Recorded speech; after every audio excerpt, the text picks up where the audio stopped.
Welcome to this episode of To the Contrary podcast. I'm Charlie Sykes. This is normal Monday. President of the United States is meeting with the world's coolest dictator, whatever that means. Apparently, Donald Trump has also decided to tell the U.S. Supreme Court to fuck all the way off on the issue of dealing with the gentleman who was rendition to El Salvador. We'll talk about that just a little bit later. And joining me right now, talk about a timely guest, Tim O'Brien from Bloomberg Opinion. Tim, how are you? Oh, Charlie, I'm Marvy. You know, all is well with the world. There's nothing that's unpredictable. There's nothing that's disconcerting. Everything's lined up and functioning. It's like a well-oiled machine. Nothing is gross. I'm just looking at a tweet here where Trump's on Air Force One, basically saying, that the Russians Trump says the Russians didn't mean to commit that Palm Sunday massacre. I'm told they made a mistake, just parroting Putin's line. And then he puts out a tweet this morning, I don't know whether you've seen it or whatever it's called now, that I had nothing to do with this war, all in caps, but I'm working diligently to get the death and destruction to stop. It just does strike me that one of the few people in the world who really seems to get Donald Trump is Vladimir Putin. Unpopular opinion. Everybody else is quailing and quivering and lining up to bend the knee. And Vladimir Putin knows this he's a scared little, man-child who is easily flattered and influenced. And so while the rest of the world is kissing Trump's ass, Vladimir Putin's humiliating him. I mean, he's humiliating him 2 days after his special envoy meets with him, and Trump bleats out or whatever it is, saying Russia's got to get going on the peace deal. What does Vladimir Putin do? He rains death on Ukraine, and Trump just has to say, thank you, sir. May I have another one? I mean, what? Well, and he's sitting across the table. I think this is true in a different way of his relationship with Xi, in which both of his opponents think long-term. They're methodical. Mm-hmm. They understand his weaknesses. They understand that he wants to move very quickly so he can show that in the first 4 months or 5 months of his presidency, he was able to solve the problems Joe Biden couldn't. Yeah. And that, he could get China to fully back off from trade abuses, and that he could get Putin to fully back off from Ukraine. And that all of the tensions in the Middle East would evaporate. And instead, I think you've seen an acceleration of chaos and unpredictability and national security issues. And in the Putin example, let's not forget that moment when Zelensky was in the Oval Office and J.D. Vance and Trump jointly bullied him in front of an international audience, which I'm sure wasn't lost on Putin. And he now, I think, feels free rein, to rain bombs down onto civilians in Ukraine. And the U.S. should be deeply embarrassed by this. It's a complete forfeiture of our role as a defender of democracy, in a world threatened by authoritarian regimes. And it's so despondently troubling. Tim, a few weeks ago, the last time we spoke, that was at a time when all the smart people were telling me, "Oh, no, Donald Trump is just bluffing on the tariffs. He's not going to go ahead with them." And you were quite confident. You said, "No, you think he was going to go ahead with them," which he did. So you were right. So let's just talk about this, the way that he's handled all of this. I mean, I'm struck by a couple of things. Well, I hope we'll get to all of them. I mean, the sort of unplanned unilateral nature of these tariffs, the off again, on again. I'm going to impose them. I'm going to suspend them. I'm going to provide exemptions for my buddies. Just give me your sense of where we're at as we begin the week on this tariff. Well, first and foremost, no one would run a large company or a large bureaucracy or their own family affairs this way. And again, that's not even a partisan or an ideological issue. Yeah. It's just about how do you manage a process well? Mm-hmm. You don't manage it this way. You don't manage it by changing your position willy-nilly. You don't manage it by surprising your allies and essentially punishing your friends. And you don't back it up with erratic, nonsensical messaging and a trade formula that was created out of whole cloth and was bizarre and really wasn't a formula. It was just an excuse and a veneer. I think one of the things that's happening right now, in Trump 1.0, um, there were different things he did that troubled or outraged different sectors of society. Um, Liberals were concerned by a Yeah. conservative packing of the Supreme Court. I Right. think people from both camps were concerned about a rollback in civil rights, Mm-hmm. uh, or our posturing overseas with dictators. But the Wall Street and the business community largely escaped Trump's predations in his first term. In fact, they got a massive tax cut, a lot of Mm-hmm. deregulation, stuff Wall Street and the business community has always wanted out of Washington administrations. And Trump campaigned coming into Trump 2.0 as tax cut again, more Mm-hmm. deregulation, a rebirth of deal making, and tariffs.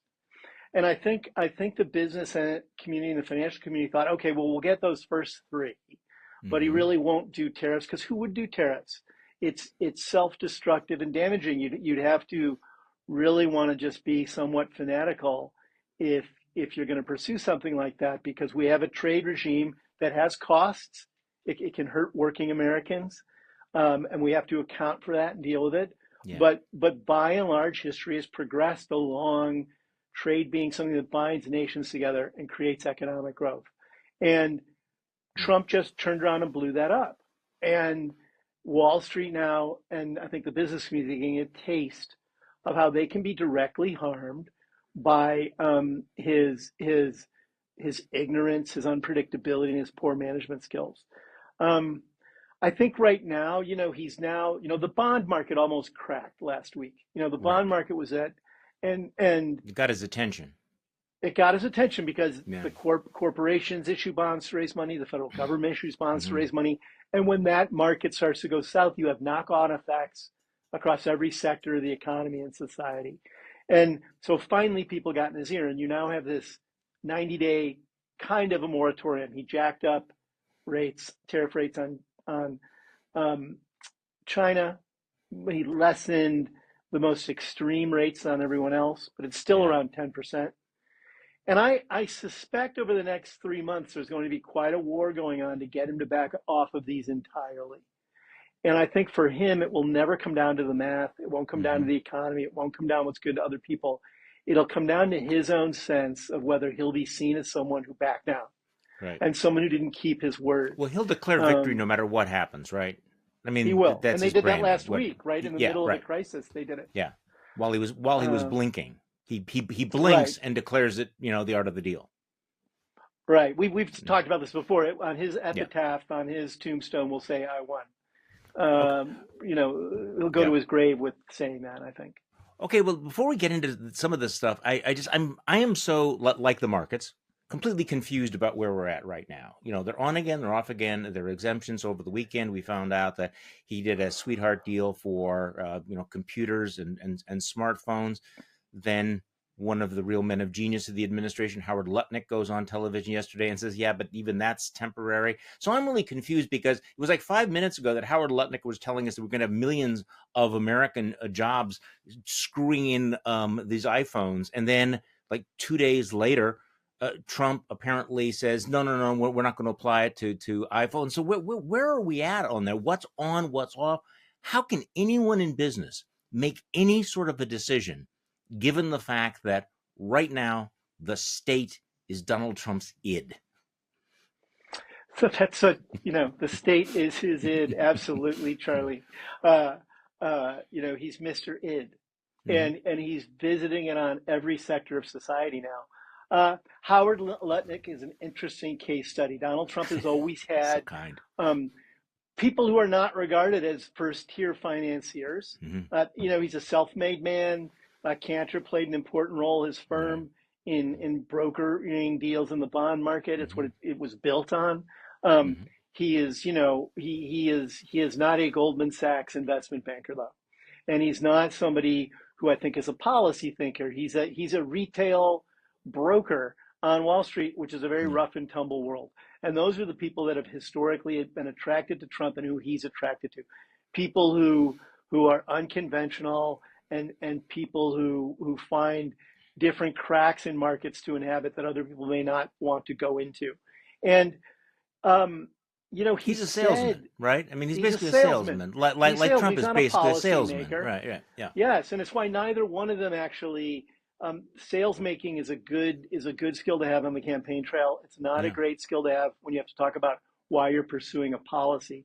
And Lutnick 2 weeks ago, I think, or less, was on CNN and said, "Mark my word, by the fourth quarter of this year, you will have rapid expansion of Mm-hmm. of the economy and a booming GDP." So he's already planted a flag for his own administration to be judged by later this year. And I have a hard time, given the way the cards are on the table right now, that you're going to see super strong economic growth in the U.S. in the fourth quarter. I hope we do. I'm an optimist. I think a growing economy is good for everybody, but I have a hard time seeing how we get there. And I have a hard time understanding most of what Howard Lutnick says when he goes on television to explain the administration's policies, because it is a mash of promises and conjecture, and a lot of the sentences don't link up in a way Well, they're that is linear and self-contradictory. discernible. Yes, they Yeah, I are. mean they're completely in. You'll hear people make defenses that are, I'm sorry, A is not B. You can't count on the revenue and then also say that you're moving toward a zero tariff. You can't say it's non-negotiable. I mean, let's just talk about these exemptions though, because one of the things as a free market classical liberal I've always objected to about tariffs is, and this phrase by the way is Grover Cleveland, who I think we ought to quote more as the only other president to serve non-consecutive terms. He was very anti-tariff, and he called it the communism of pelf, which is basically, we call it the communism of grift, the potential for corruption. And you wrote about this last week, where Donald Trump sits back. I mean, as I wrote yesterday, I said he may sit on a throne of bullshit, but he's still sitting on the throne, and he can dispense fear and favor. He can say, "I'm going to exempt you. I'm not going to exempt you. If I like you, I'm going to cut you a break. If I don't like you, I'm going to hit you with this business ending tax." So let's just talk about that a little bit. The way in which Donald Trump, and I sense that he probably luxuriates in that kind of power. I mean, the markets may be turning to shit, but Donald Trump right now knows that he's got the world economy, the markets, and the future of a lot of these businesses in his hands. And it is unchecked power. Well, he's specifically been attracted to the areas of the presidency where the president can exercise unilateral Yeah. decision making and control. He's doing it on national security. He's doing it on around different parts of immigration, um, federal funding of all sorts Mm-hmm. of institutions and endeavors, and of course on tariffs and the economy. Um, and the classic argument for a strong executive in the United States is that quick decision making gets bogged down by the federal bureaucracy, and Right. it makes us less competitive and strong. But if you're going to believe in the efficacy of independent executive decision making, the Mm-hmm. executive has to be a sophisticated, generous, Mm-hmm. mature, and rational actor. And Yeah. and and those aren't things you tick off Flaws. around with Donald Trump. And if you give him the power to basically do carve outs on Mm-hmm. tariffs, it opens the door not just to flattery but to bribery, Right. and to a real helter skelter approach to who gets tariffed and who gets tariffs and who doesn't. That's again not a way to run an economy. And the reason the stock market has been bouncing around like a yo-yo is, you know, in the long term, the stock market's a measure of corporate Yeah. profitability. Yeah. Ultimately, in the short term, it's a measure of emotion and competence. And clearly, what the markets have been saying is that Trump's lost the narrative. He's opened this Mm-hmm. Pandora's box. I Mm-hmm. don't think his administration thought that they'd see a market meltdown that signified, like, we might not only have a recession, we might have a depression. And we may not only have prices on goods escalating, it may be that you can't even buy some of those goods in the United States. Audi, its best-selling EV, it's not going to sell it in the U. It said it cannot sell it in the U.S. anymore because the tariffs make it too expensive to sell, and that's a high-end purchase. But basics like food and clothing that people rely on, they're going to see store shelves not carrying some of the products, much less making them more expensive. And I don't think this administration really braced for the kinds of impact and So you criticism think they that were? it's now. Well, this is the question. Maggie Haberman last week said in a different context that Donald Trump basically doesn't care about the optics anymore. That he's all out of fucks to give. Basically, he's not running for re-election. I'm a little skeptical about that because this is a man who's built his entire life and his entire career on optics, right? On being a performer, on putting on a show. So you think he was taken by surprise? Is he rattled by this? Is he? I mean, how do you think he's processing this right now? Well, so Other I do than that he think they wants to be a were, winner rather than a loser. yeah, I mean, I do think the velocity of the response Yeah. took them off guard because their own Hmm. responses to that were so incoherent and unuseful, and it just fed the flames. So I do think they were caught off balance. I do think that Donald Trump in this term is a different president than Donald Trump in the first term, in that Oh yeah. I do think he doesn't, I think he authentically, at a very deep level, doesn't care about the impact of his actions. And I think that Maggie is right in that regard. I think you see him in these cabinet meetings and in the Oval Office, he looks world weary. He looks bored. As long as the people around him are bending the Sucking knee. him. Yeah, like these just weird, embarrassing cabinet meetings where they go around the table and everyone says you're the best president in the history of America and the best leader since the dawn of civilization. And he's like, well, yeah, of course, yeah, yeah, but he's sort of slumping over on his hand and looking a little bit bored. And I think that we've talked about this before, but he has always been so insulated from the consequences of his own Hmm. actions, from his childhood to adulthood, a businessman, the presidency, wealth, celebrity, and then the powers of the presidency have insulated him from the consequences of his own actions. And he just doesn't care about what happens when you burn the house down. Yeah. And I do think that that's an added danger here because I think in 3 months from now, if Wall Street and the business community haven't sort of pulled him off the ledge on where he was with tariffs, it will be solely because he wants to prove that he doesn't back down and that he was right from the start, even when he was wrong from the start and should back down. And that's going to come into play on national security issues, by the way, and other arenas in which we don't want a president who's built that way. Well, I want to get to China in just a moment, but I want to go back to a moment, and I know you commented on this last week. It really, really, really struck me, though. He had imposed on Liberation Day these massive, massive new tariffs. Then you had the markets crash. He blinks, but not officially before he puts out on social media, good day to buy stocks. And there was a lot of speculation that this was here you have the president of the United States handing out stock tips. That if there was whispering out there that he was about to make an announcement, people could make hundreds of millions of dollars, if not billions of dollars. The fact that he has the power to move the markets with a single social media post. I mean, I think it was you said something along the lines of, just a few years ago, the notion of the president of the United States, handing out stock tips from the Oval Office would have been absolutely unthinkable. And yet it's in broad daylight, the kind of potential for insider trading, the kind of just, naked grift. And he makes these announcements on Truth Social, not before the White House announces it. I mean, talk to me about the corruption and the potential for corruption and the way the business community is reacting to that.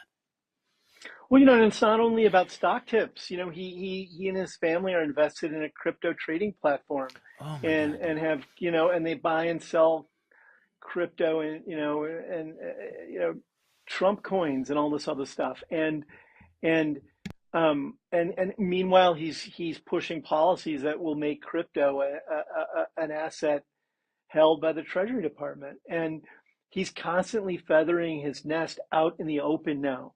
And and the problem that's presented by all of this, whether it's the president giving stock tips or the president baldly investing in assets that the federal government is putting its good faith behind, is that there's no one around to investigate it. Whatever we suspect around what's untoward here is he also controls the federal apparatus that investigates financial malfeasance at the federal level.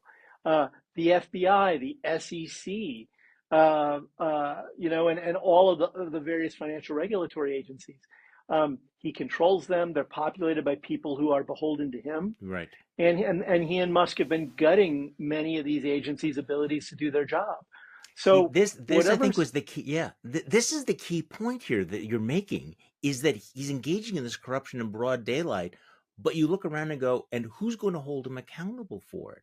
Who's going to investigate it? And you realize that right now, Donald Trump, we know all this talk about the rule of law and being above the law. Donald Trump knows that not we have spent decades building this massive infrastructure of watching this kind of insider trading and misconduct and self-dealing, and he doesn't need to worry about any of that anymore, does he?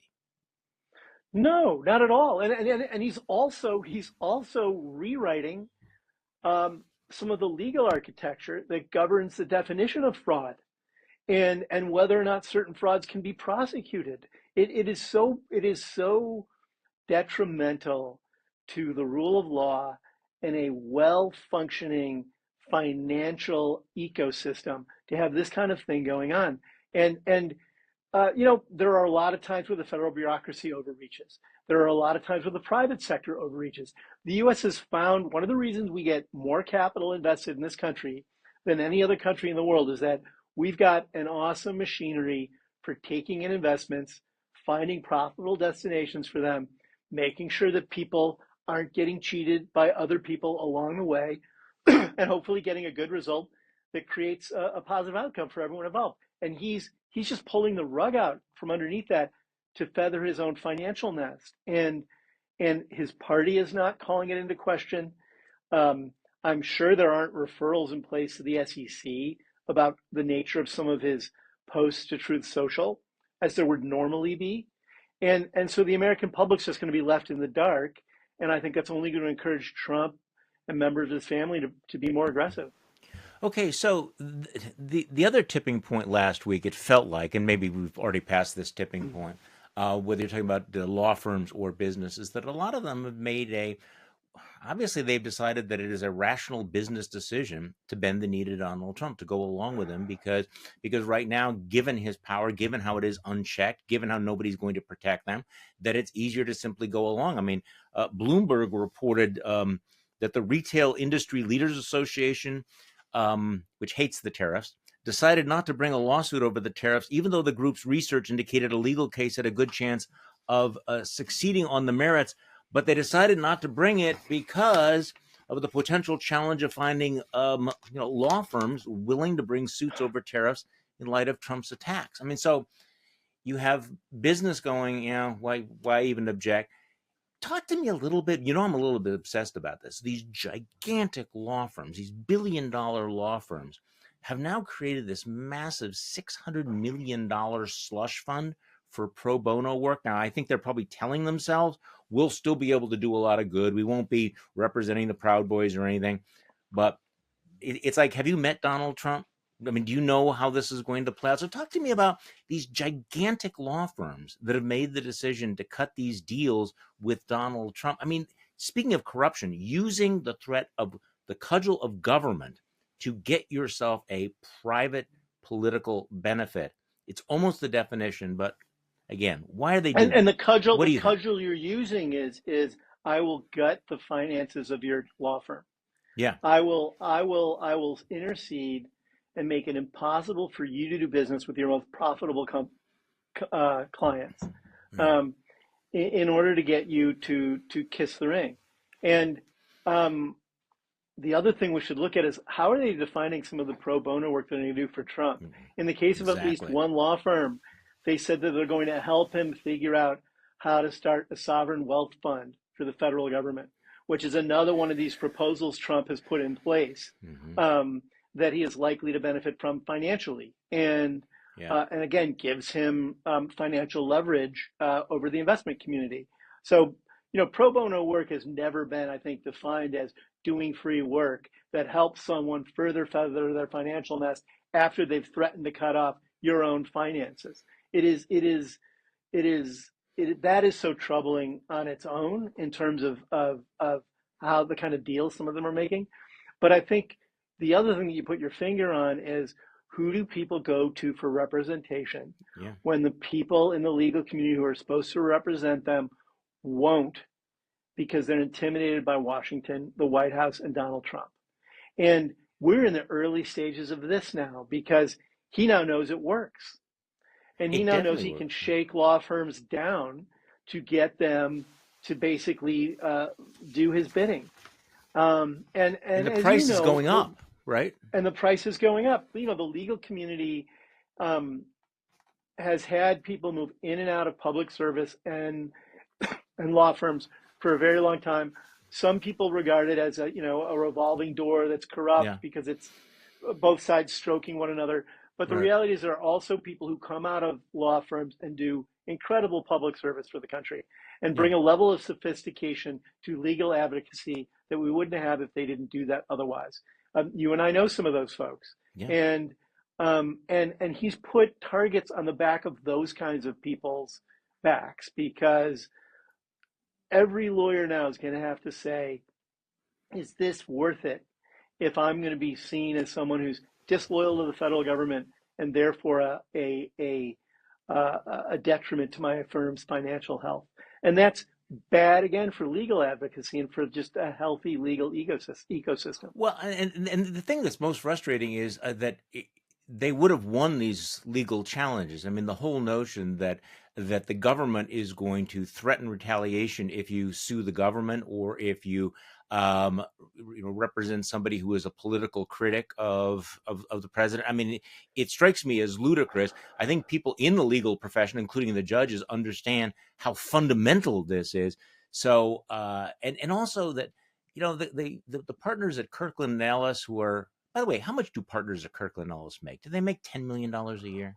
Oh, I I mean, I mean, think at the big firms you're yeah, talking, can say $20 million annually.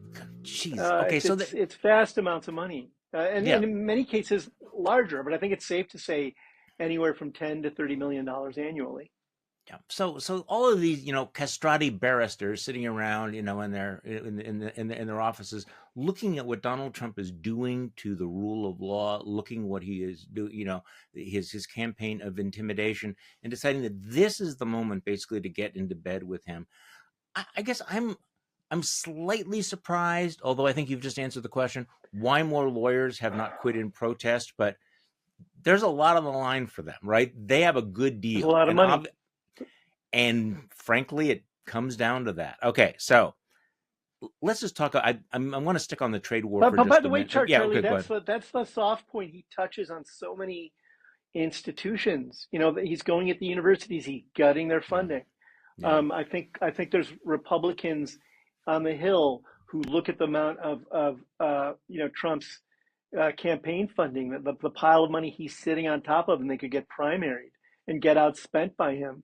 That explains part of their lack of courage in opposing him. Like the common thread in all of these institutions is he's hitting people in their wallets. and can do so effectively. I mean, that's Yes. this. It is not. Sometimes it's a bluff. It's not always a bluff, and sometimes I think that you have both businesses and the law firms who say we could probably win this, but is it worth the struggle? Are we worth standing up for this particular principle? And businesses are in the business of business here. Um, but let's go back to the trade war. Clearly, you have this game of chicken with China, um, and unlike other countries, China, at least right now, doesn't look like it's going to blink. A lot of interesting debate back and forth saying, that China has the advantage or that there's no way that China can win a trade war. What do you think? What is the peculiar, specific dynamic of a trade war with China at this moment? This is such a good segue from what we just talked about Yeah. because um, the only way to deal with someone who's bullying you financially or Mm. legally is to push back because Yeah. ultimately they'll keep bullying you otherwise. And Right. we haven't seen that in enough sectors of U.S. society. Interestingly, this trade war, the one country that is built right now to be able to push back against um, bullying trade tactics is China. Really? It Why? you know Why do you because why do you what say makes that? Because they export so much. They depend on. they selling stuff export to so us. much, but they, Yeah. they brace themselves for catastrophe. I'm not saying they won't get hurt, Mm-hmm. but they think in 1,000-year blocks. And there was this great uh, meme going around on the web last week. It was a bit of AI, but it showed a Trump and Xi sitting next to each other, and Trump is reading The Art of the Deal, and Xi is reading The Art of War. Mm. And Mm. um, uh, Interesting. Xi was literally during the Cultural Revolution raised in a cave, and he has taken young Chinese to task for being too soft in this new era of wealth in China, Yeah. and that they have to remember you have to sacrifice and work hard to get ahead, which are good American virtues, by the way. There are so many similarities actually between China and the U.S. in terms of just the entrepreneurialism and the risk taking. Very different governments, obviously, but there are these very interesting cultural similarities. And I think the Chinese, they basically dissed Trump at the end of last week when he jacked up tariffs on China for the third time. They said something like, this is just silly. We are not even going to respond to this. We're not going to give you the dignity of a response because this means nothing to us now. And yes, their economy is going to get deeply damaged because they rely on the U.S. to export to. China is going to have, I think, an existential moment because they've never built an authentic consumer class in their own country. Because once you create consumers, you lose control of them. And free market societies have people who are speaking their own mind and exercising their own financial preferences. And China, I think, probably doesn't really want that fully blown. But if they're going to get past this moment, they're going to have to be able to replace export demand with domestic consumer demand. And I think you'll see that happen. But in the interim, Trump has also scared the entire region surrounding China, Southeast Asia as a whole, Asia as a whole. And he's not demonstrated that the United States is willing to be a friend to them. At the Yeah. top of his tariffs hit list were these tiny countries like Cambodia and Thailand. Um, so China has an opening here, actually, to be the global statesman in a time of unpredictability in the U.S. and to say, we will do the right thing financially.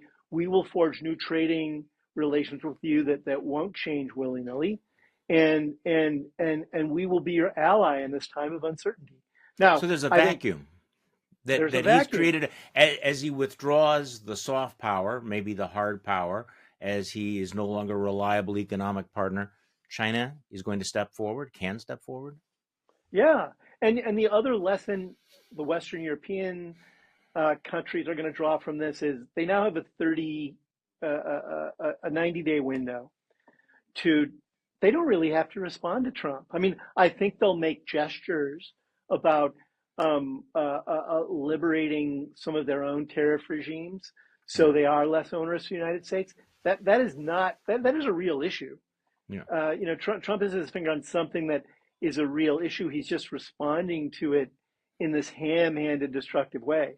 And he had a lot of momentum on his side going into this recent round. When he backed down, and that's what he did, Donald Trump backed down. Back down. They saw that. So they've now seen that when push comes to shove, if the financial markets are reeling, Donald Trump will back down. And I think it's going to cause a lot of them to push back, countries that may not have pushed back in the past. And that's going to be an interesting dynamic to watch. Well, as a student of history, one of the things that scares me the most is the dangers of miscalculation, the number of wars that have been created because people have miscalculated the risk, the willingness of others. You think about what the world was like in 1914. Nobody in the world thought that we were going to go into a world war. Everybody thought that everybody was going to be a rational actor, and especially with China. Miscalculations can be economically damaging, but they also can be deadly. Where does The Taiwan Cuban fit? Missile Crisis, What the Cuban Missile Crisis, talk about right? right up until the wire? What could have happened? What could have happened there? So, how does Taiwan play into all this? Because I think before this began, it was increasingly obvious that there was no way that Donald Trump was going to come to the defense of Taiwan. He was going to let Taiwan go, but the dynamic seems to be changing very rapidly. What do you think? Do you have any thoughts? Well, I think, Taiwan's defense minister, I was in Asia about 3 weeks ago, Mhm. and one of the things that drew a lot of attention in the region was Taiwan's defense minister saying on the record in an interview that what we're learning now is that we can't rely on the United Yeah, States to defend us, and we'll have to develop our own defense systems. And I think a lot of countries, including nuclear weapons. he didn't specify nuclear Yeah, weapons. He just said we'll have to be responsible for our own defense. yeah, But Poland has specifically said, yeah, we're going to have to build up our own nuclear stockpiles. So the other thing that Donald Trump has unleashed in this unsophisticated view of the virtues of the US's global security umbrella is he has just seen it as us spending money and not getting anything for it, and people free riding. When in fact it was an incredible safety guarantee that allowed people to form decades. alliances with us, trade with us, and there hasn't been a major global war since World War II because of it. And he's just defenestrating all of that. And so I think for countries that don't want to ally with another major power, be it China, Hmm. there aren't many others it's the United Right. States and China right now for the most part, Mhm. are deciding they have to go it on their own, and that's what's happening in Europe. The EU is bulking up all of its defenses. Who would have thought we'd be in a world in which people were encouraging Japan and Germany to rearm, I know. aggressively rearm? But here we are because of this misguided policy. This is was a global nightmare. All right, let's switch subjects for a moment because but this all ties together. It is the arrogance of this administration, the respect for the rule of law. Talk to me about what's happening now with the case of Kilmar Abrego Garcia. The Supreme Court ruled 9-0, which is not insignificant, that the Trump administration had to facilitate, I'm making the air quotes here, his return from the El Salvador prison. The government has admitted that he was snatched and deported without due process, that he wasn't the right guy. As of Sunday night, it looks like the Trump administration is telling the federal courts to fuck off, that they don't think that they have any. And again, it's, this is a binary thing. We're going to find out. Supreme Court rules 9-0. You have to help return the guy. We're going to find out how far Trump is going to go in defying them. Either Mr. Garcia is returned or he's not returned. And right now it looks like they're dragging their feet. So this seems as close to a constitutional crisis as you can get when And you have the meanwhile, the courts. president Yeah. of El Salvador, I think, is visiting today Yes, in he's in the Washington. Oval Office. He's in the Oval Office. So if Trump was serious about getting this unlawfully detained individual back to the United States, he simply could tell the president that he thinks it's the Just best like thing to that. do, just Right. like that. Just Um, like that. but by all appearances, he hasn't done that, and and his own lawyers will game the definition of what is facilitating his return. Does that mean he just gets left, out on the streets of San Salvador, uh, to his own devices with no one to look after him? Um, uh, uh, and they've been around all of the deportations that they've done without due process, including the alleged members of the Venezuelan crime gang. They have found these ways to basically buck the rule of law and still do what they want to do. In that case, they said, well, by the time we heard from the judge that we had to turn around, we were already gone from U.S. airspace. Therefore, we no longer were bound by U.S. laws. And in this case, they are giving every appearance of ignoring a Supreme Court ruling. And this is where A the rubber nine meets the nothing road. Supreme Court ruling. Right, Yeah. populated by people he pushed Mm-hmm. hard to have appointed there, very rock-ribbed conservatives. And when you have a president ignoring judges' orders, either at the local level, the state level, or the federal level, we are in a place that is no longer the United States. It's no longer governed by law. It's an imperial presidency that is so authoritarian that it believes it has the power and the mandate to ignore the law. And that's a constitutional crisis That and a is a legal constitutional crisis. crisis. Yeah. Now, and by the way, for listeners, very close listeners to this podcast or viewers on YouTube, that is not me snoring while you're talking, Tim. It's my 140-pound dog underneath the desk. Eli has decided this is a good moment to take a nap, and he's enjoying himself. So if you're hearing noises, please do not think that it's me. Okay, so what? Charlie, Eli is all of us, because what other escape is there right now from the chaos in the world I'm so, than to do what our great friends the doggos do, which is, you know what, I'm just going to take a nap.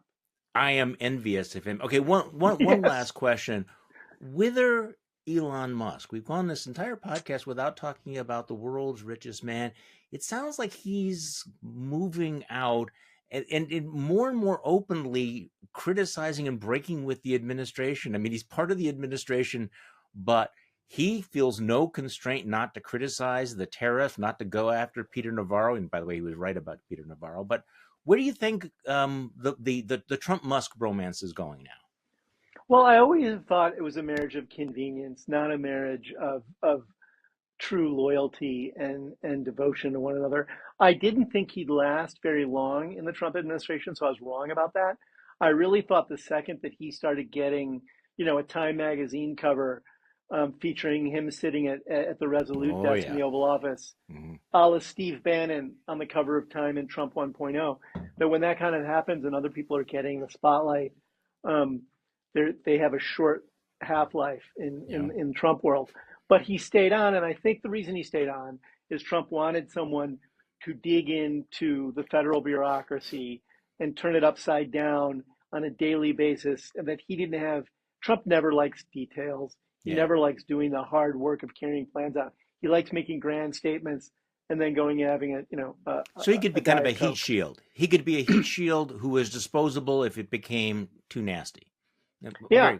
and Yeah. now they've discovered that actually you don't affect federal spending by canning a huge portion of the workforce that only accounts for about 6% of federal spending annually. That if you're really going to take it on, Yeah. you have to look at entitlement programs, Yeah. Medicare, Medicaid, Social Security, defense spending, the payment on the debt, health care for veterans, those sorts of things. Uh, and Musk wasn't taking on any of that, and meanwhile generating bad headlines about people not getting the services they needed. And so I think Trump sees him as a liability. The last cabinet meeting was very different from the prior cabinet meeting when it was Mm-hmm. Oh yeah. publicized. Where Musk essentially led that prior cabinet meeting. Mm-hmm. This meeting, he was just one of many who said, "Yes, yes, dear sir, you're an amazing president, and I love you."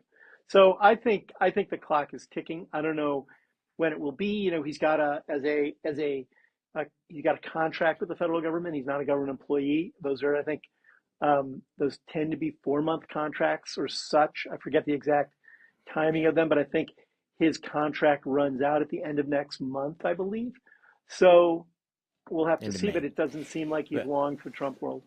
well, there's so much else going on, but I mean, it's kind of an extraordinary story. This spending story with all of the headlines and all of the slashing and the burning, all the chainsawing.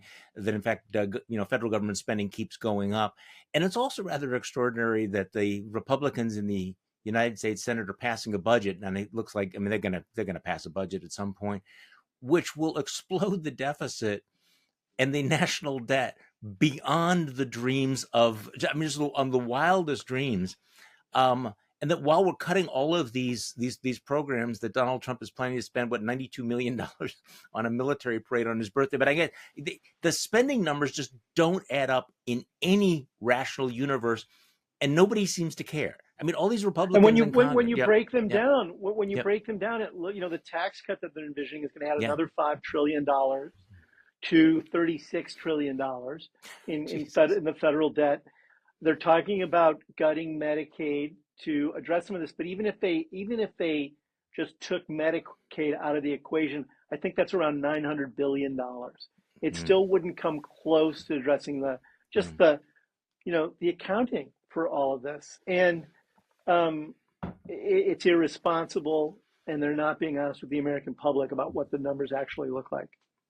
Yeah, I mean, I have friends who say, well, the federal government is bloated. I mean, it's, why not downsize the federal government? And I'm saying, fine.